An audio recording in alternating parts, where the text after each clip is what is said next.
Good morning. Good morning बच्चों। Good morning.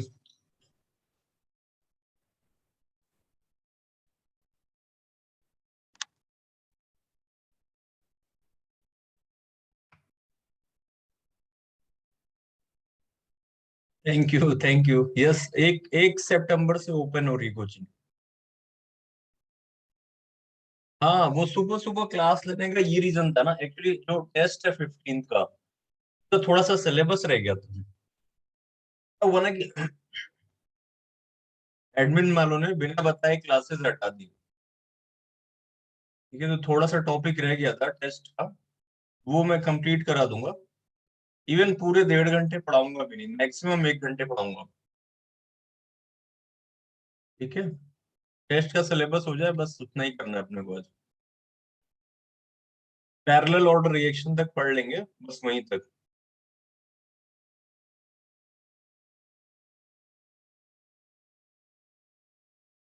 Revise करा देना सर।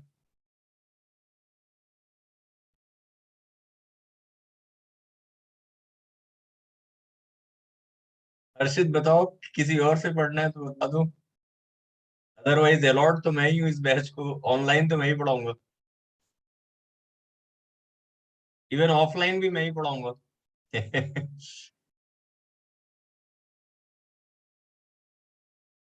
हाँ बेटा, इस वीक पीसी की क्लास नहीं है।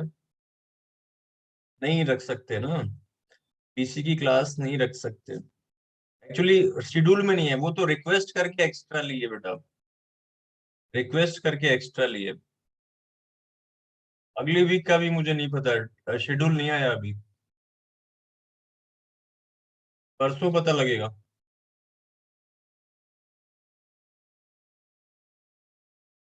अगले वीक का भी शेड्यूल जो है वो परसों पता लगेगा, अगले वीक किसी की क्लास है या नहीं।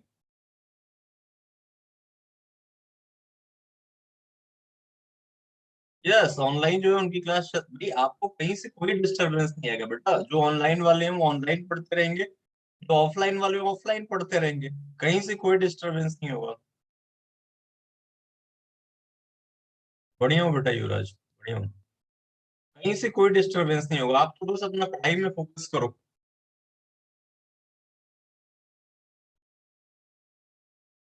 टाइमिंग वगैरह का बेटा मुझे नहीं पता, वो काम मैनेजमेंट डिसाइड करता है। अपना काम तो है पढ़ाने का।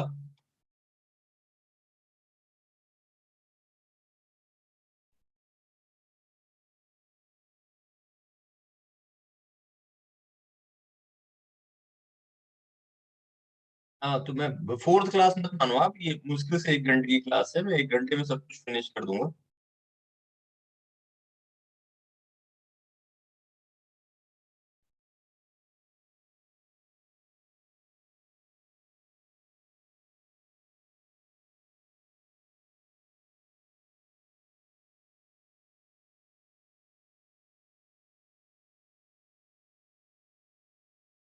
क्लास के चक्कर में ढंग से सो भी नहीं पाया भाई, कितना सोएगा।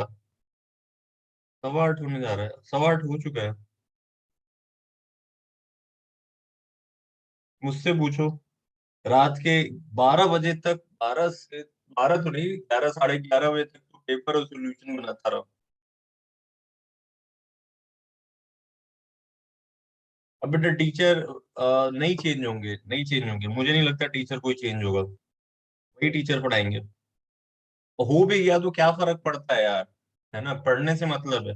टीचर अगर चेंज भी हो गए तो क्या फर्क पड़ता है।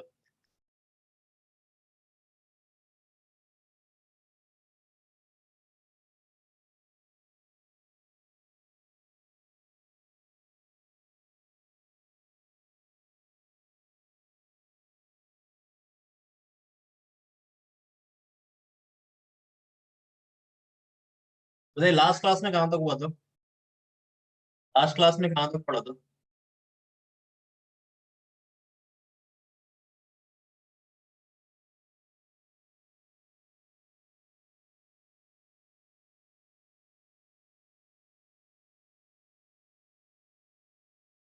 एंगल ऑफ रोटेशन तक, ठीक।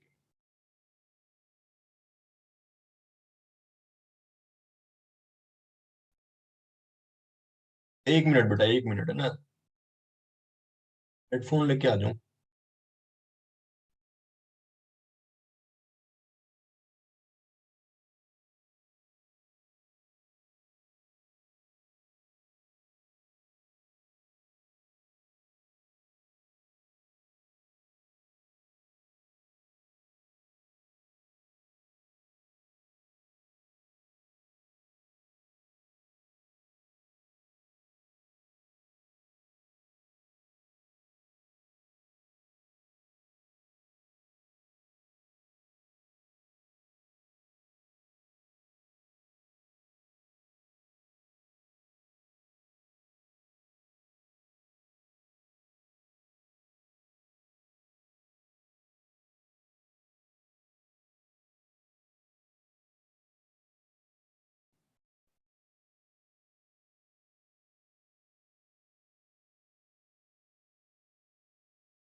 स्क्रीन दिख रही सबको?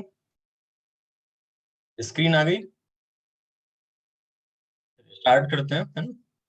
एक बैक्टीरियल ग्रोथ और इसका लास्ट टॉपिक था। बैक्टीरियल ग्रोथ भी देख लेते हैं। Growth of bacteria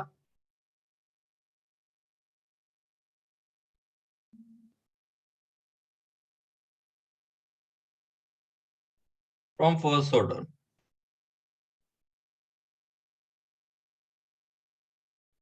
kinetics. अगर बैक्टीरिया ग्रो कर रही हो फर्स्ट ऑर्डर काइनेटिक्स से, मैसेज ऑन होस्ट और को होस्ट। होस्ट पे ही करो, और क्या, को होस्ट पे क्यों करोगे?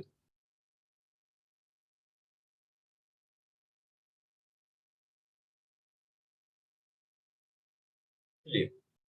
नहीं, हेडफोन इसलिए लेता हूँ ना, क्योंकि ये आईपैड के उसमें जो उसका स्लॉट होता है उसमें हेडफोन लगाता हूँ कि आवाज ना गूंजे। हेडफोन कान में नहीं लगाता। ये तो स्लॉट में लगा देता हूँ ताकि आवाज गूंजे ना।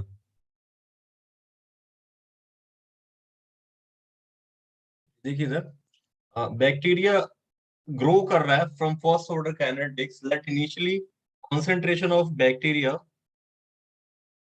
इधर टाइम दे रखा है और इधर दे रखा है कॉन्सेंट्रेशन ऑफ बैक्टीरिया।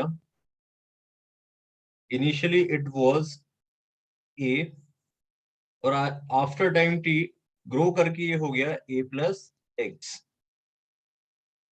ठीक है, इस तरीके से initially bacterial concentration was A and after time t it becomes A plus X। ठीक है, ये हो गया। तो बैक्टीरिया ग्रो कर रहा है फर्स्ट ऑर्डर काइनेटिक्स से, इसका डिफरेंशियल रेट फॉर्म क्या लिखूंगा?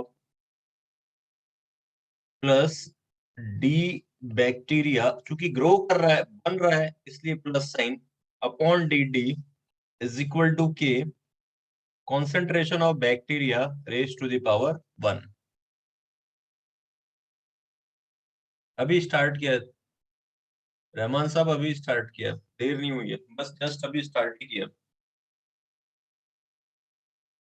बैक्टीरिया जो है फर्स्ट ऑर्डर काइनेटिक्स से ग्रो कर रहा है। Initially concentration is a and after time t grow करके ये हो गया ए प्लस एक्स। ठीक है, इसका डिफरेंशियल रेट फॉर्म इस तरीके से लिखा। Bacterial concentration raise to the power 1, ये पता है फर्स्ट ऑर्डर काइनेटिक्स को फॉलो कर रहा है, क्योंकि ग्रो कर रहा है बन रहा है इसलिए प्लस साइन यहाँ पे यूज कर रहे हैं, है ना? वैल्यू रखते हैं यहाँ पे डी। टाइम टी के बाद bacterial concentration is a plus x upon D T, ऐसे लिख लिया। तो डेरिवेटिव ए तो फिक्स है, इनिशियल कॉन्सेंट्रेशन स्टार्टिंग है, तो derivative of a will become zero. ये हो जाएगा d x upon D T is equal to k a plus x. बताओ, क्लियर है?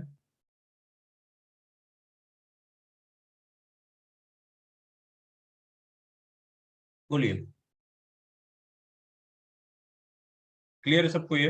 ए was starting, x was variable, initially it was a and after time t grow करके हो गया a plus x, है ना। इस तरीके से लिख लिया, dx अपॉन dt है। इसको इंटीग्रेट कर लेते हैं वेरिएबल अलग अलग करके, इसको वेरिएबल अलग अलग करके इंटीग्रेट कर लेते हैं। बेटा मैं कहीं नहीं गया था, यही हूँ, अभी फिजिकल की क्लासेस नहीं है, हो सकता है नेक्स्ट वीक या next to next week start हो जाए वापस से। वेरिएबल अलग अलग कर लिए, dx upon a plus x into के dt कर लिया, ठीक है, वेरिएबल सेपरेट कर लिए। लिमिट लगाते हैं, इंटीग्रेट करते हैं इसको। Time t is equal to 0 पे देखो x was 0, variable was 0, x was 0, ठीक है, x की वैल्यू 0 थी, और टाइम t पे ये वेरिएबल x हो गया। a से जितना ऐड कर रहे हैं दैट इज x, ना, a से जितना ऐड हो रहा है वो x है। तो initially it was 0 and after time t it becomes x। तो लिमिट लगाया 0 टू x और इंटीग्रेट कर लिया इसको, ठीक है। After integration value will become ln a plus x upon a is equal to kt। ये आपका बैक्टीरियल ग्रोथ है, formula for bacterial growth, if growth of bacteria follow first order kinetics।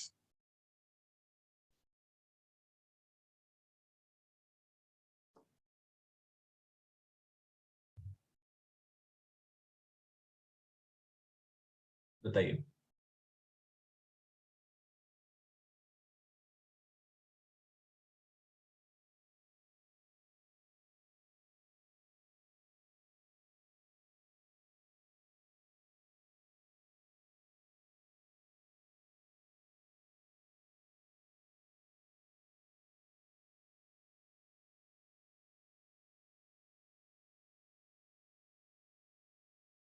Yes, की का एक्सप्रेशन आ गया, ln a plus x upon a is equal to kt।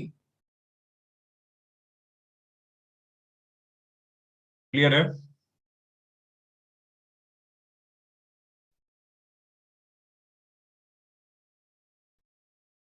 चलें आगे।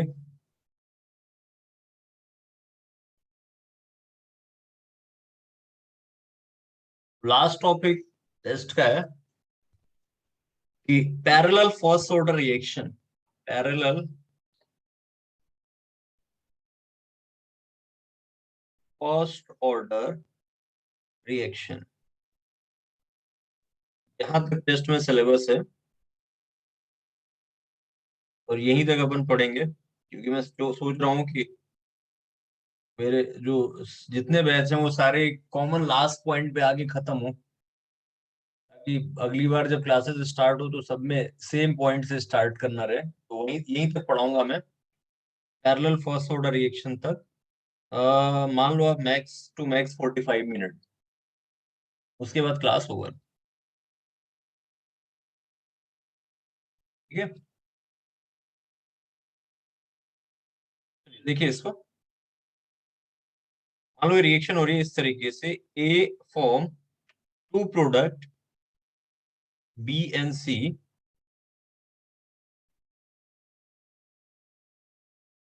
ए form to products B and C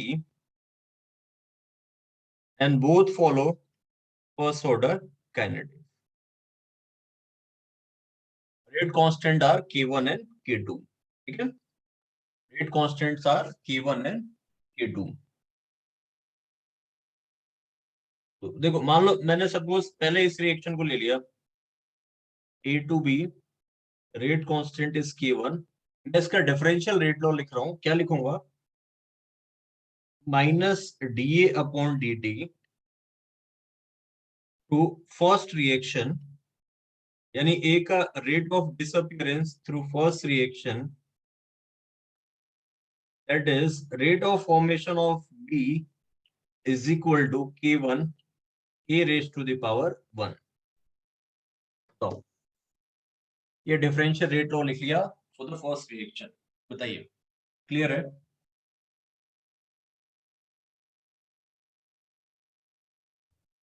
second reaction लेते हैं A2C। Rate constant is K2। कैसे लिखूं differential rate law? Minus dA upon dt through second route is equal to plus dC upon dt is equal to K2 into A की power 1। बोलिए clear? यानी अगर मैं बोलूं ना तो पहले रूट से A कितना कम हुआ, दैट वाज K1A। पहले रूट से A कितना कम हुआ, K1A। दूसरे रूट से A कितना कम हुआ, दैट वाज K2A, है ना? फर्स्ट रिएक्शन से A कितना कम हुआ, it is K1A। And through second reaction कितना कम हुआ, इट इज K2A। B का फॉर्मेशन रेट कितना है, दैट इज K1A। B किस रेट से बन रहा है, K1A से बन रहा है। C किस रेट से बन रहा है, K2A से बन रहा है। Net rate of disappearance of A, what will be net rate of disappearance of A net? बोलिए क्या होगा, क्या होगा? ए का नेट रेट ऑफ डिसअपियरेंस क्या हो जाएगा?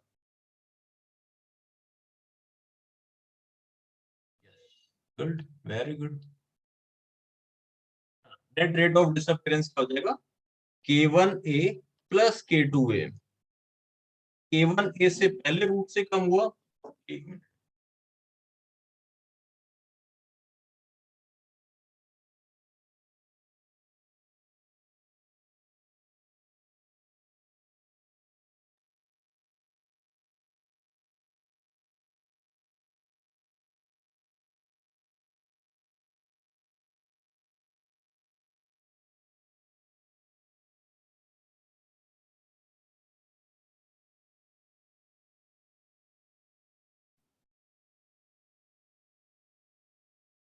माइनस क्यों किया?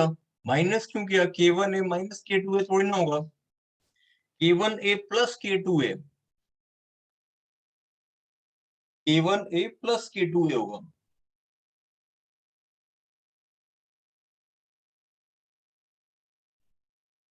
अभी वॉइस आ रही है?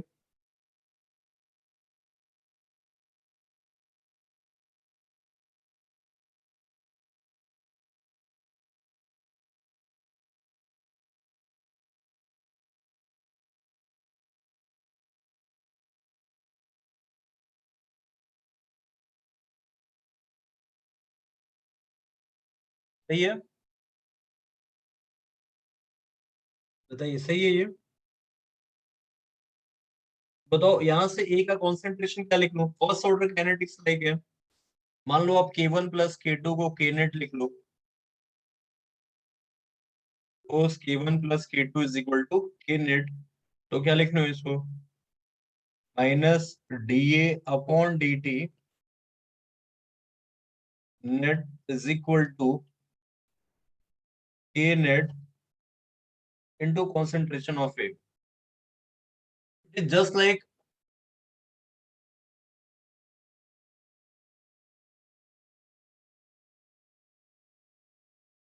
हाँ अब इसको इंटीग्रेट कर दूंगा, क्या आ जाएगा, concentration of A after time t, let initial it was A naught e की power minus K net into t। एक लाइन और लिख लेता हूँ यार, एक लाइन और इंटीग्रेशन के बाद ये आएगा,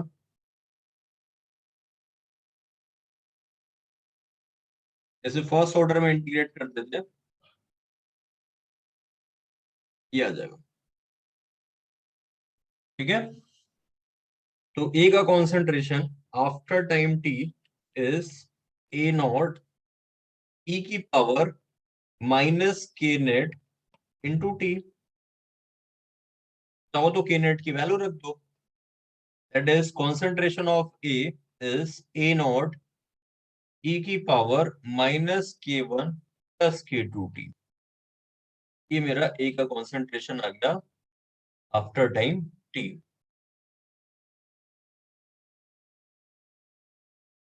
देख लो आप लोग।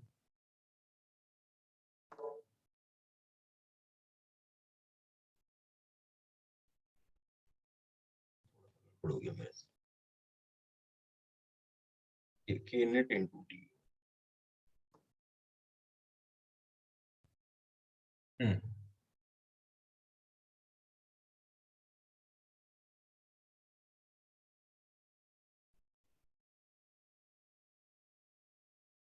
कहाँ ए के बाद माइनस साइन होगा?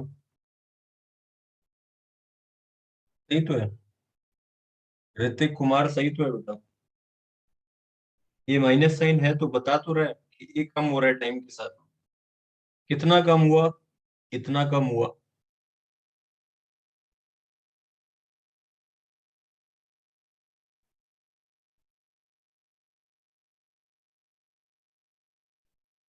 फर्स्ट ऑर्डर काइनेटिक्स जैसे सॉल्व करते थे, इंटीग्रेट करके जैसे ही सॉल्व कर लिया, के की वैल्यू सब्स्टिट्यूट कर दी।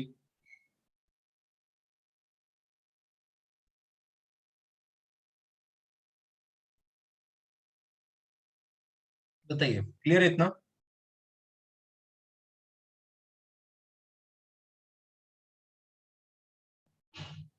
इतना सभी को आ गया?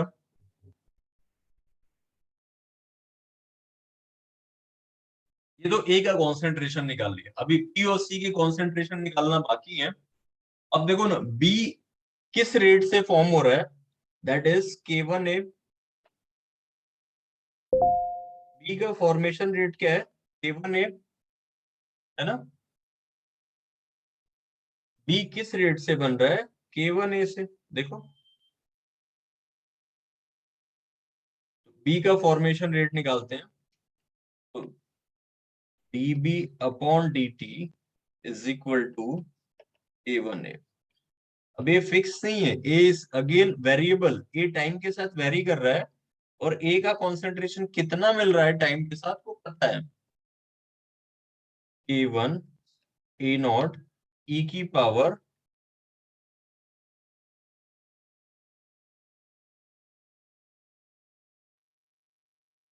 ये निकाल लिया।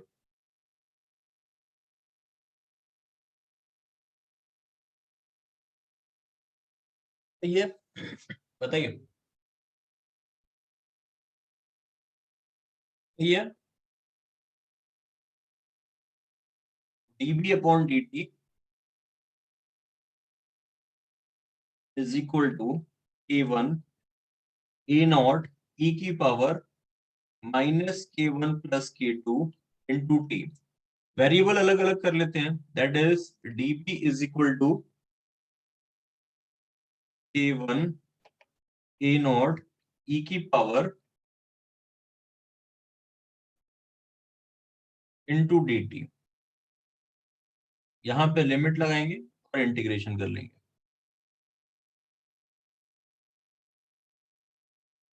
Time T is equal to zero पे बी फॉर्म नहीं हुआ था, जस्ट ए था, देन कॉन्सेंट्रेशन ऑफ बी वो जीरो। After time t b grow up कर गया और बी हो गया। बताओ। नहीं याद रखना होगा? क्यों टेंशन लेते हो ऋतिक कुमार इतना? नहीं याद रखना होगा? कंसेप्ट पे फोकस करो, याद क्यों करना है? याद करने वाली चीजें जेई कभी पूछेगा ही नहीं तुमसे।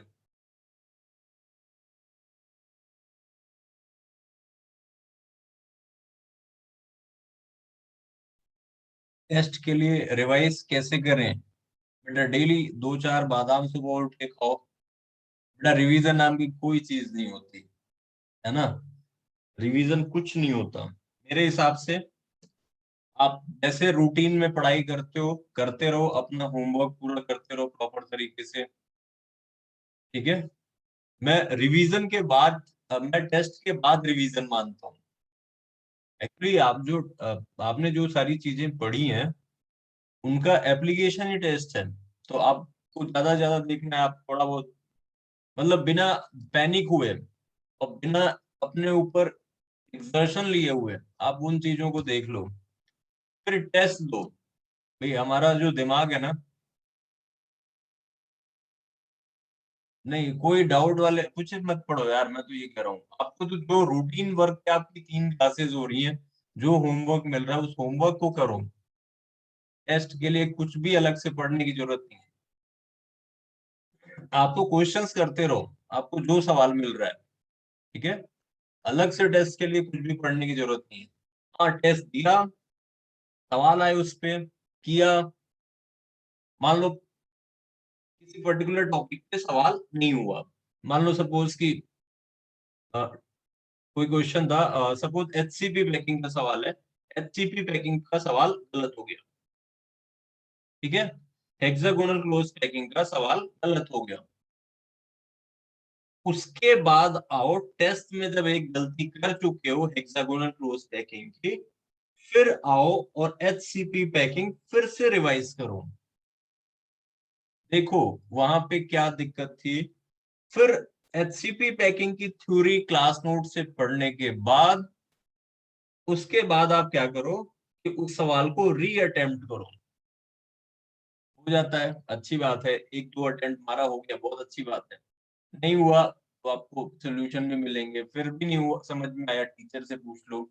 लेकिन टेस्ट से अब यहाँ पे जब आप इसके लिए ना एक कॉस्ट दे चुके हो, है ना, तो नेक्स्ट टाइम जब एचसीपी पैकिंग से रिलेटेड क्वेश्चन आएगा, उसके गलत होने की प्रोबेबिलिटी बहुत कम होगी। वो कंसेप्ट आपका इतना अच्छा हो चुका होगा ना कि बाकी देखो, अगर आप सोचोगे कि रिवाइज करने से आपके मार्क्स आ जाएंगे, तो बेटा इस जेई के एग्जाम में और बोर्ड या सेमेस्टर के एग्जाम में यही डिफरेंस है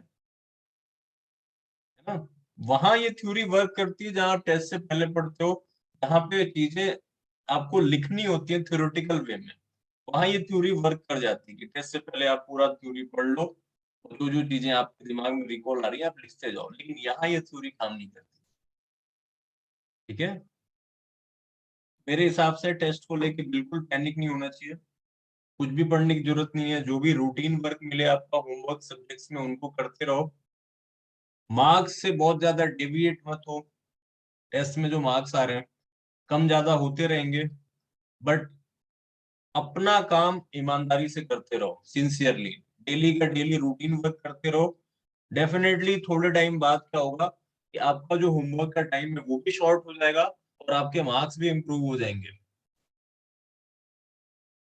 होमवर्क के लिए सर बोलते हैं हर दिन रिवीजन करो। बेटा आप बताओ, हर दिन रिवीजन करने के लिए ऐसे ही बात बताओ, मैं उनका कहना सही हो सकता है, बट आप हर दिन कैसे रिवीजन कर सकते हो, कैसे ये फिजिबल है। 3 क्लासेस हैं, है ना, 3 क्लासेस हैं, पर क्लास 1 आवर 45 मिनट इंटू 3, 6 घंटे तो ये हो गए, है ना। फिर उसके बाद क्या हुआ कि इन 6 घंटे का काम पूरा करने के लिए कम से कम 6 घंटे होमवर्क के लिए देना पड़ेगा, तो ये तो 11-12 घंटे हो गए। उससे ज्यादा पढ़ोगे इफिशियंसी नहीं निकलेगी, बस कॉपी लेके बैठे रहोगे। अगर कोई 11, बेटा जिसका आपको समझ में आया पुरुषोत्तम उसको फॉलो करो, है ना। ये तो आपके ऊपर डिपेंड करता है, कोई जबरदस्ती तो कहेगा नहीं कि मेरा सजेशन फॉलो करो, है ना? मैं तो यही मानता हूँ जो मैं आपको बता रहा हूँ कि अपना होमवर्क करते रहो, डेली का डेली बेसिस, टेस्ट की टेंशन छोड़ो। मैं बता रहा हूँ रिवीजन, अच्छा एक बात सोचो, अभी तो आपके 2-2 3-3 चैप्टर हुए हैं, है ना। अभी मान लो थोड़े टाइम बाद नंबर ऑफ चैप्टर्स बढ़ते गए, नंबर ऑफ चैप्टर्स बढ़ते गए, फिजिकल में एक कॉपी भर गई, इनऑर्गेनिक में एक कॉपी भर गई, ऑर्गेनिक में एक कॉपी भर गई, मैथ्स में 2 कॉपी भर गई, फिजिक्स में 2 कॉपी भर गई, रिवाइज कर पाओगे क्या, बताओ मुझे। पॉसिबल है क्या टेस्ट से पहले रिवीजन इतना। बेटा जो ह्यूमन माइंड होता है ना, उसकी बहुत ज्यादा कैपेसिटी होती है, उसमें चीजें, दिमाग में इंफॉर्मेशन कहीं ना कहीं हमेशा स्टोर रहती है। याद करो, कई बातें ऐसी भी हैं जो नर्सरी और केजी की अभी तक आपको याद है ना। तो कंप्यूटर भी हम नहीं बनाया है, इंसान के दिमाग ने कंप्यूटर बनाया है। तो एक्चुअली हर इंफॉर्मेशन स्टोर रहती है, आपको एक्सप्लोर करना सीखना है उसको। ठीक है, तो ऐसा नहीं है कि हमने कोई चैप्टर पढ़ा, हमें एक्चुअली फील होता है कि भाई ये चीज लग रहा है हम भूल गए, ऐसा होता है। मतलब ये जस्ट, मतलब ऐसी फीलिंग आती है कि ये चीज हम भूल चुके हैं, बट प्रैक्टिकली ऐसा नहीं होता। तो दिमाग में थॉट आएगा कि हाँ यार, ये लगता है पूरा चैप्टर कुछ भी नहीं याद आ रहा, सब भूल गए, है ना। अगर आपको रिवीजन करना ही है तो आप पेजेस पलट के देख लो, हाँ ये पढ़, या सबसे अच्छा तरीका ये है कि इंडेक्स बना लो। इंडेक्स बना लो, उसमें सोचो कि दिमाग में सोचो रात को, मतलब मान लो आज मुझे सॉलिड स्टेट रिवाइज करना है, तो सॉलिड स्टेट रिवाइज करना है तो ऐसे सोचने लगे, अच्छा स्टार्ट कहाँ से हुआ था, एमोर्फस एंड क्रिस्टलाइन सॉलिड से था। एमोर्फस क्या होता है, क्रिस्टलाइन क्या होता है, वो सोच लिया थोड़ा सा। फिर यूनिट सेल, ब्रेविस लैटिस सोच लिया, 7 क्रिस्टल सिस्टम्स होते हैं, एबीसी अल्फा बीटा गामा क्या होता है ये सोच लिया। तो इस तरीके से आप माइंड में एक इंडेक्स बना के भी थोड़ा पढ़ सकते हो। जब भी आप रात को सोने जा रहे हो, आप डेली सोच लो कि आज मुझे ये चैप्टर रिवाइज करना है मेंटली। अगर कोई चीज नहीं रिकॉल हो रही है, देख लिया उसको वहां पे। लेकिन अगर आप पूरा बैठ के रिवीजन में ही लग जाओगे तो आपका होमवर्क छूट जाएगा। फिजिबल नहीं है बेटा, पॉसिबल नहीं है। ठीक है, तो मैं तो यही कहता हूँ कि होमवर्क पूरा करने पे ज्यादा फोकस रखो, क्योंकि अगर आपका होमवर्क अगर वो छूट गया, बेटा वो पूरा करने का कभी टाइम नहीं मिलेगा आपको। हाँ, तो मैं यही कहूंगा कि आप रिवीजन छोड़ो, जो होमवर्क मिल रहा है उसको डेली का डेली करो। यस, होमवर्क करो, होमवर्क नहीं छूटना चाहिए।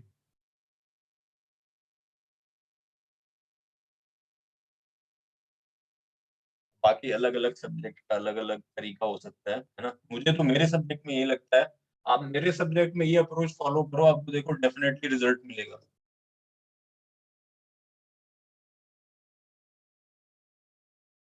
मतलब आप जो सर अपने सब्जेक्ट में बताते हैं उनको अपने तरीके से, उनके तरीके से अप्रोच करो। मेरे सब्जेक्ट में तो होमवर्क की कोई जरूरत नहीं है। आप बस होमवर्क अपना डेली कर, सॉरी, रिवीजन की कोई जरूरत नहीं है, आप होमवर्क डेली करो, मेरा ये मानना है।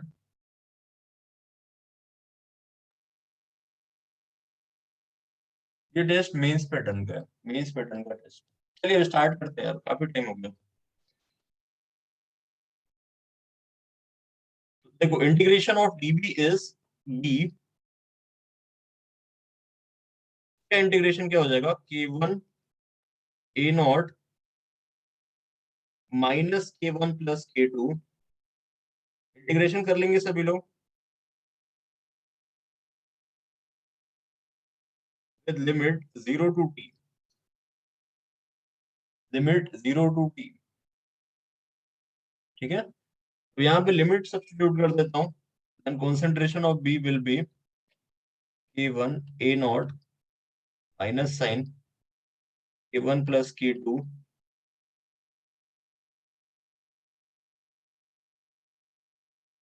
लिमिट रखा,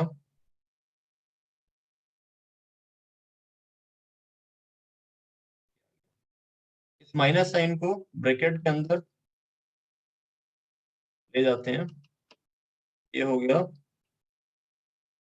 1 माइनस, ए नोट को भी ब्रैकेट के अंदर ले गए, है ना, ए नोट को भी ब्रैकेट के अंदर ले गए।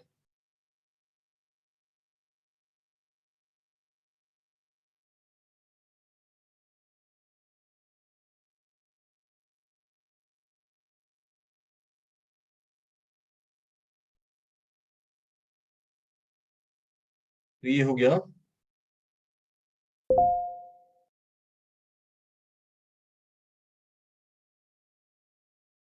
Initial A naught minus remaining of A.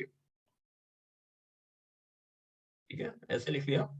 Basically A naught minus A T is amount of A reacted in time T. amount of A reacted in time t. A naught minus AT is amount of A reacted in time t. देख लो जरा B को कैसे निकाला ये देख लो.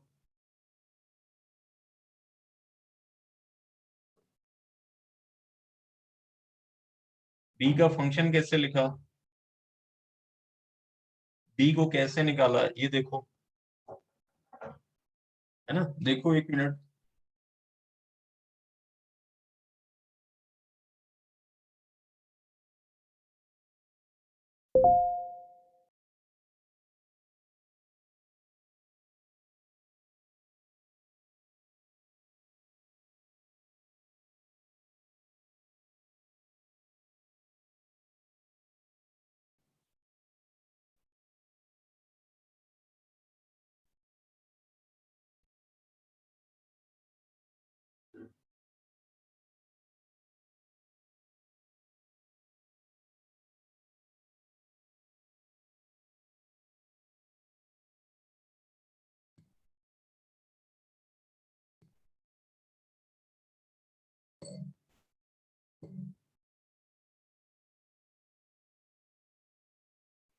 Integration वगैरह देख लो, कहीं कोई बात पूछनी है तो पूछ लो, अगर कहीं कोई बात पूछनी है तो पूछ लो. A naught is initial, A to AT is final amount of A. A naught minus AT is amount of A reacted in time T. Similarly C भी निकल जाएगा. तो C निकालो आप खुद से. C का फंक्शन देखो क्या होगा. C किस रेट से बनेगा, इससे A2A से, है ना. C का रेट ऑफ फॉर्मेशन क्या होगा, K2A.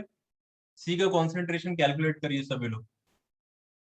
C का कॉन्सेंट्रेशन कैलकुलेट करिए खुद से, इंटीग्रेशन वगैरह करो, एक बार प्रैक्टिस हो जाएगी.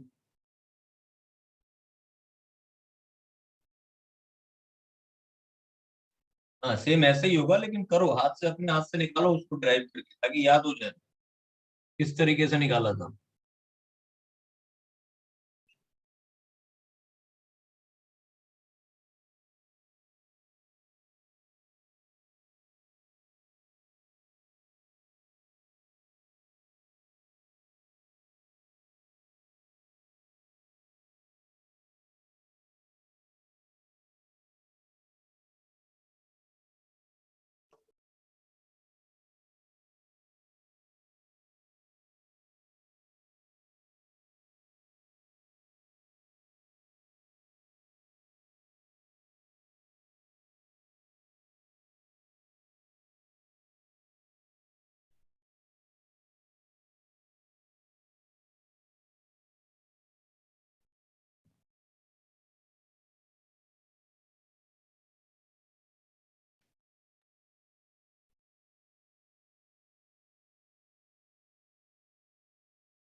सभी लोग निकाल लो,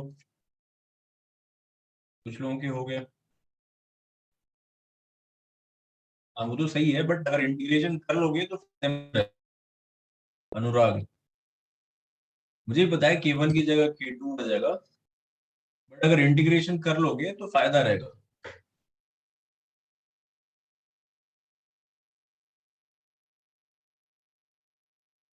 हम्म.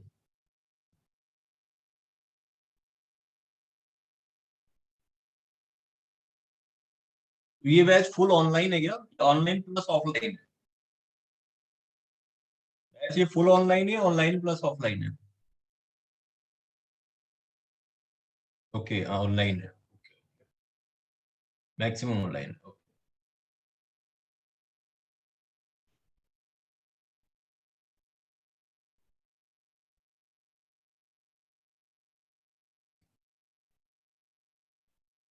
ओके बताइए सी का कॉन्सेंट्रेशन क्या निकला after time T. Concentration of C after time T is K2 upon K1 plus K2 A not minus of AT. ये सी का कॉन्सेंट्रेशन आ गया. क्लियर है.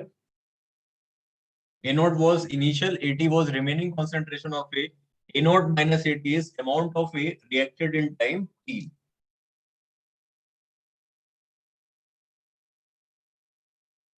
B का C से रेशियो क्या मिला?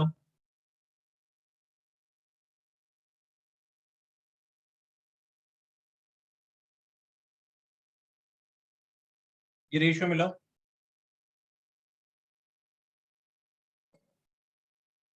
अगर मुझे ये बोल दे कि परसेंटेज ऑफ बी क्या था इन प्रोडक्ट, क्या लिखोगे? बी का अमाउंट, दो प्रोडक्ट हैं बी और सी, 200, ऐसे लिख लूंगा। बोलिए। तो ऐसे लिख सकता हूँ।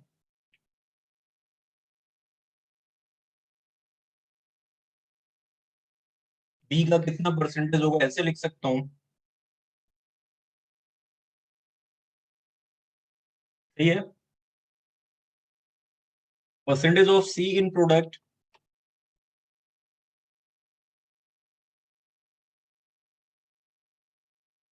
That is K2 upon K1 plus K2 into 100।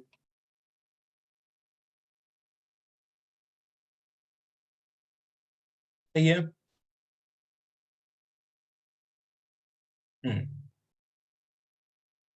Clear है।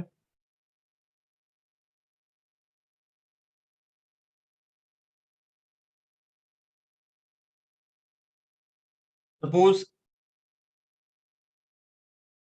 इस रिएक्शन की half life t half one थी, इस रिएक्शन की half life t half one थी, इसकी half life t half two थी।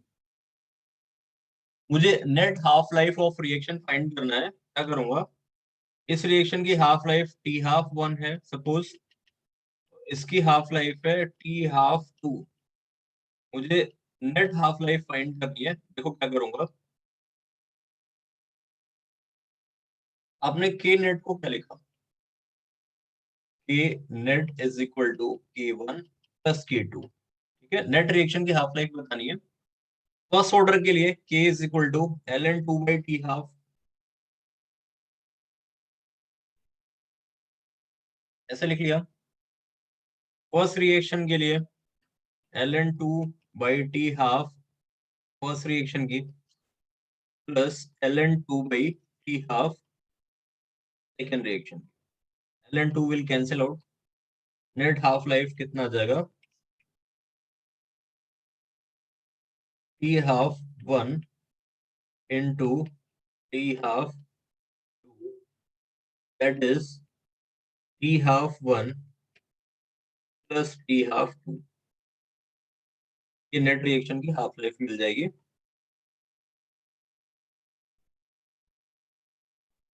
सही है।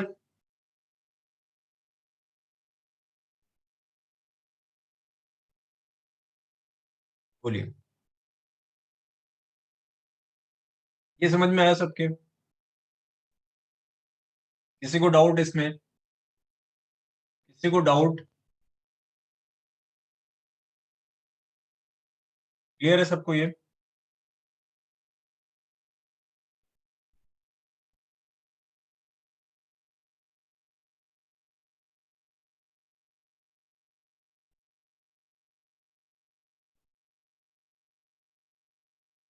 मान लो ये अब इस तरीके से आपको पैरेलल रिएक्शन दे रखी है। A give M B and N C, small M and small N are coefficient of balance equation.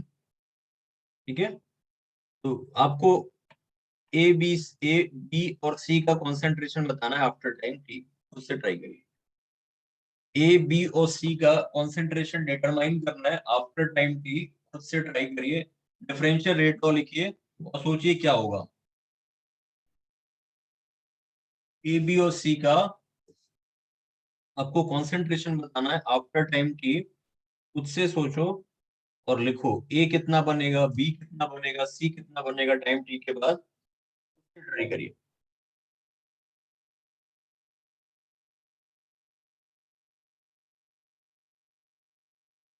पहले डिफरेंशियल रेट इक्वेशन लिखो, उसी से ज्यादातर चीजें क्लियर होंगी। डिफरेंशियल रेट लॉ लिखने आना चाहिए।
सभी लोग कर लें।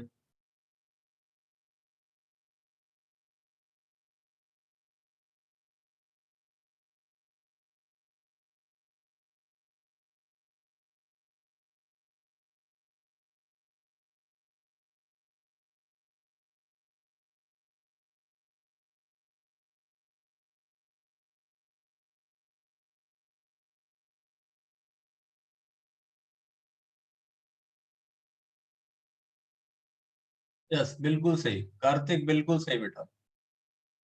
कार्तिक पटेल बिल्कुल सही। कॉन्सेंट्रेशन ऑफ ए कितना आ जाएगा, पहले बता दो डिफरेंशियल रेट इक्वेशन क्या लिखा। ए का net decomposition that was K1 plus K2A, ये लिखा था।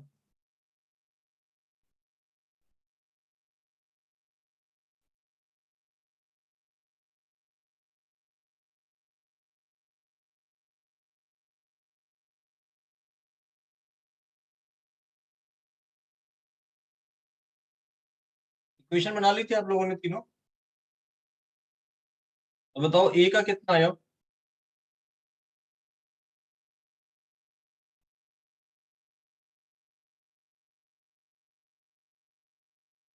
ए नॉट ई की power minus K1 plus K2T, ये तो ए आया। यस। बी कॉन्सेंट्रेशन कितना आया।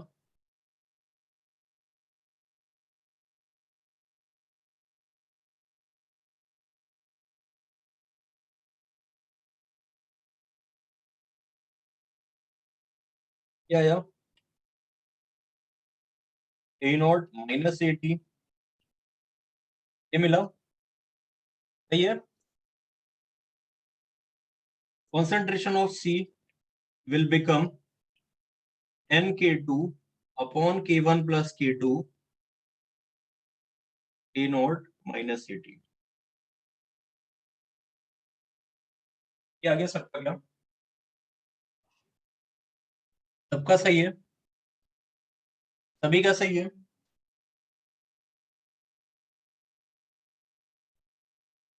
नितिन प्रताप क्या गलत हुआ बेटा। नितिन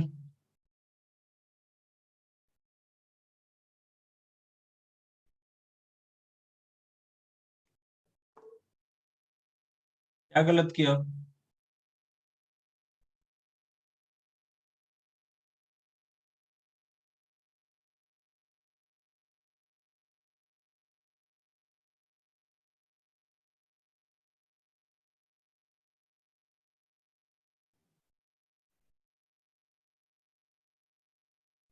एक्स्ट्रा क्लास ही चल रही है। गलती समझ में आई नितिन प्रताप को, मैं अपनी क्या गलती की ये पता लगा।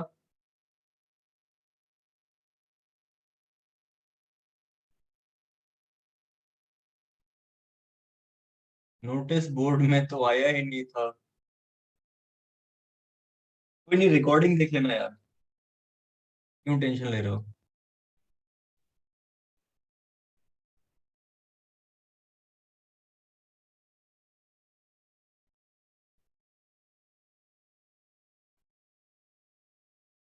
ठीक है, बी और सी का रेशियो कितना हो जाएगा।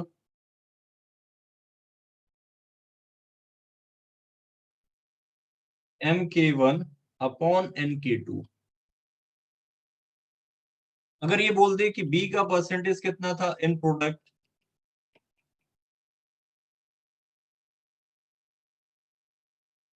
कितना आएगा?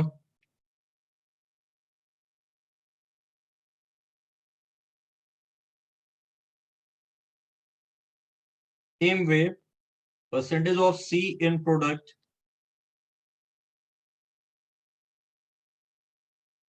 Nk2,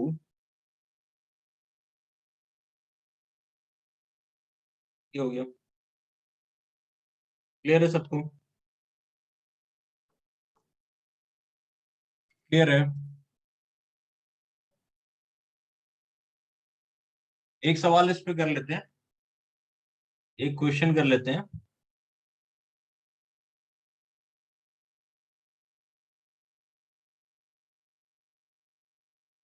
ये पढ़ने में आ रहा है क्या है? ये पढ़ने में आ रहा है क्या है? Sorry sorry sorry.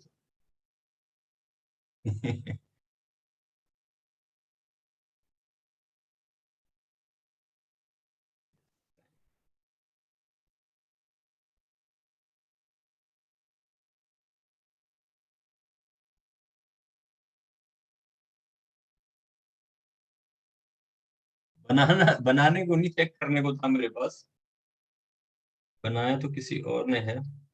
Simple paper है, बहुत सिंपल पेपर है।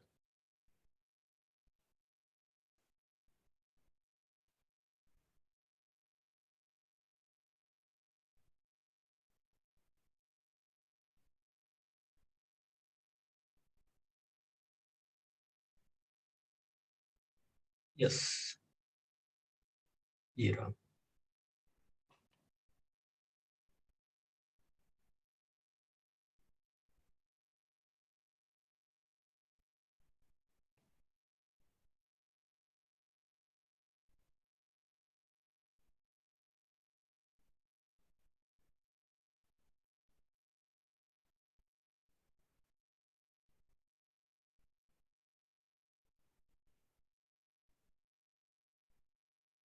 सवाल पढ़िए, अटेम्प्ट करिए।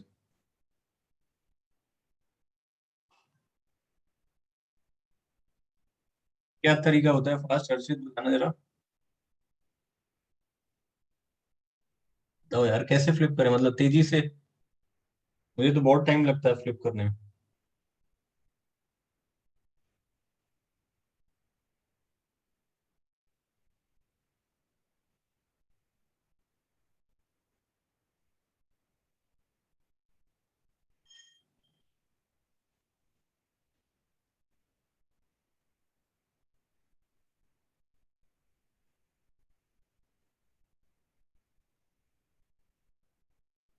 अटेम्प्ट करो इसको आप लोग।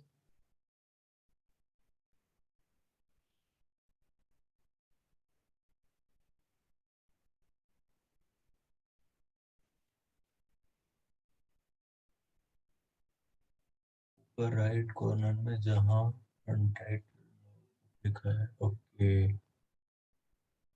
ये बुक जैसा बना है, ओके। यहाँ पे ये,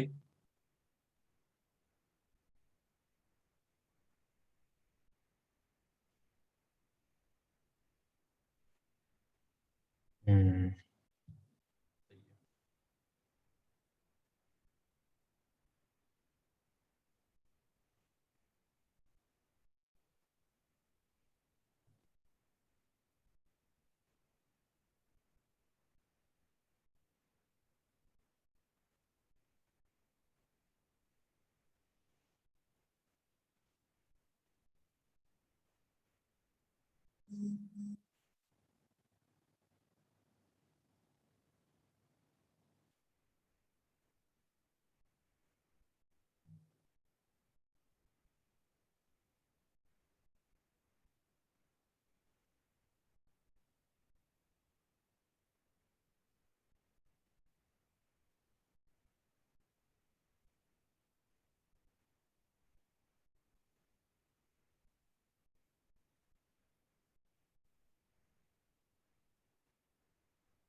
ये क्या है?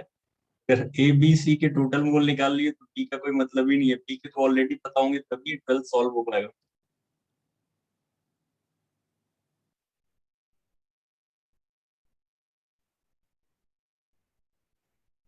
अच्छा ये बताओ, ए स्टार्ट से 2 मोल से किया, तो जहां पे 50% रिएक्शन हो गई, ए के मोल कितने बचे?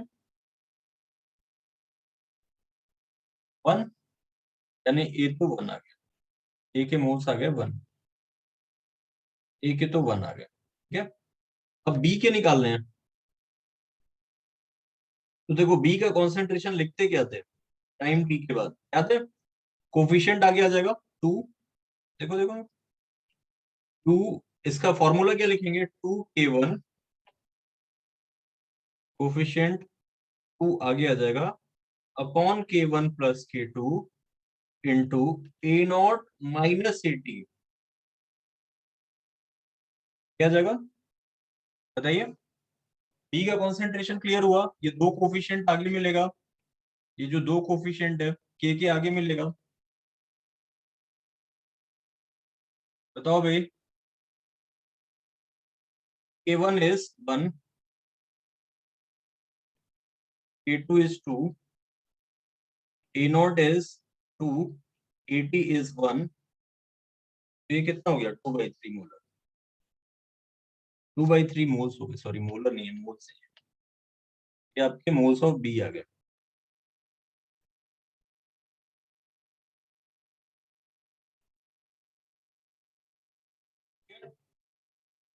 हम्म। इसी तरीके से सी के मोल कैसे निकालेंगे? कोफिशिएंट आगे लिया, है ना? कोफिशिएंट कितना है इसका? 2, 2k2,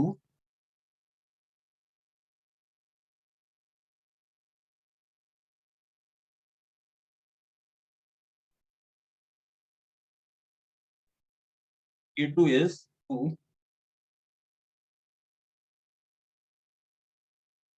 A0 - 80 is 1, that is 4/3 moles. ये मोल्स आ गए सी के। ए के कितने थे? Moles of A was 1, B के मोल थे 2/3, और सी के मोल थे 4/3। क्या पूछा है? टोटल कितने हुए? 2/3 + 4/3, 2 हो गए, और एक के 1, टोटल मोल्स 3 हो गए। सर k1 + k2 में भी आएगा कोफिशिएंट? नहीं, k1 + k2 में नहीं आएगा, k1 + k2 में कोफिशिएंट नहीं आएगा बेटा, नहीं आएगा, उसमें कोफिशिएंट नहीं आएगा। आप इंटीग्रेट करके देखना, आपको उसमें नहीं मिलेगा।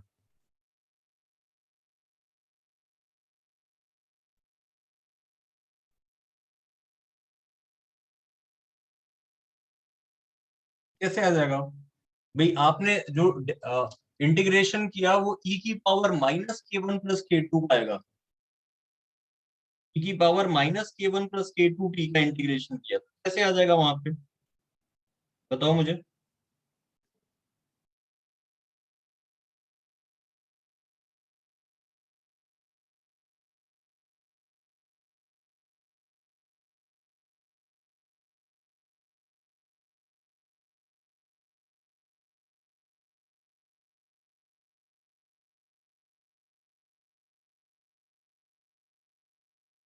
परसेंटेज बी में आएगा क्योंकि रेशियो ले रहे हैं ना बेटा। k1 को आप m मान लो, और k2 को 2m मान लो, तो रेशियो निकालोगे तो ऑटोमेटिकली जो कांस्टेंट फैक्टर है it will cancel out.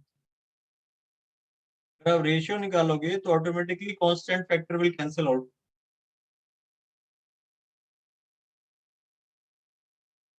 Yes, k1 की जगह x और k2 की जगह 2x रख लो, कुछ भी मान लो, अपने आप कैंसिल आउट हो जाएगा।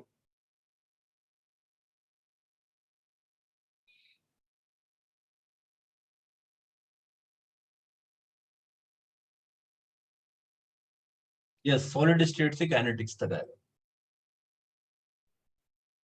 ये सवाल क्लियर है सबको? ये क्वेश्चन क्लियर है?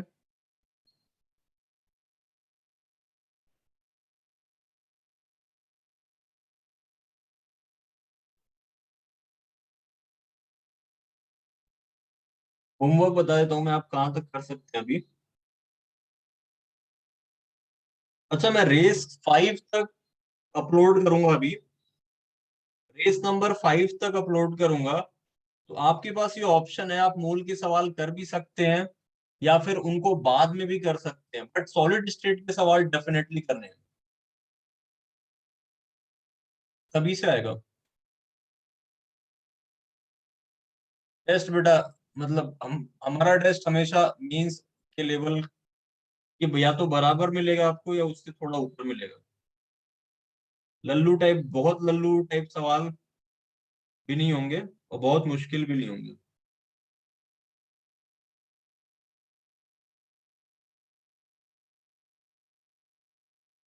ओवन आप कर सकते हो अप टू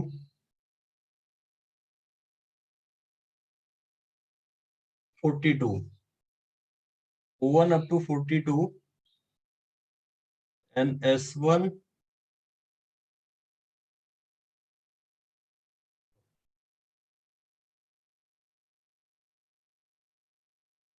S1 कर सकते हो, ये 35 मत करना अभी। S1 38 तक कर सकते हो, एक्सेप्ट 35। मैं लिख देता हूँ।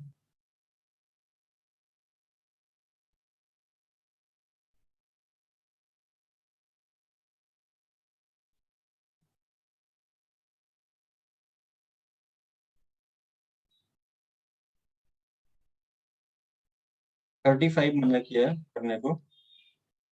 रेस 1 to 5 दे रहा हूं मैं आपको। आपके पास ऑप्शन ही है, आप मोल चाहो तो छोड़ दो। नहीं, केमिकल काइनेटिक्स में अभी 3 लेक्चर और लगेगा। केमिकल काइनेटिक्स में 3 लेक्चर और हैं, ये खत्म नहीं हुआ है बेटा।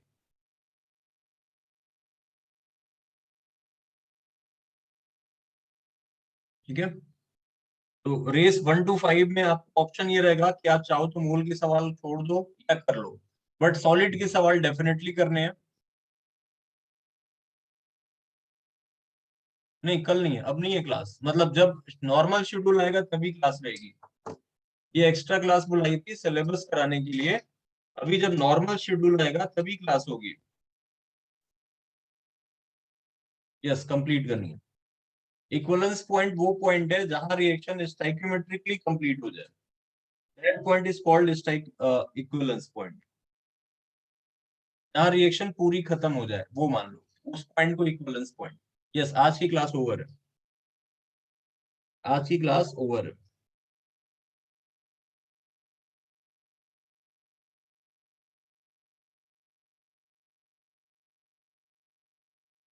हाँ, आज LN+ के डाउट क्लियर कर दूंगा, आज शाम तक क्लियर कर दूंगा, ठीक है।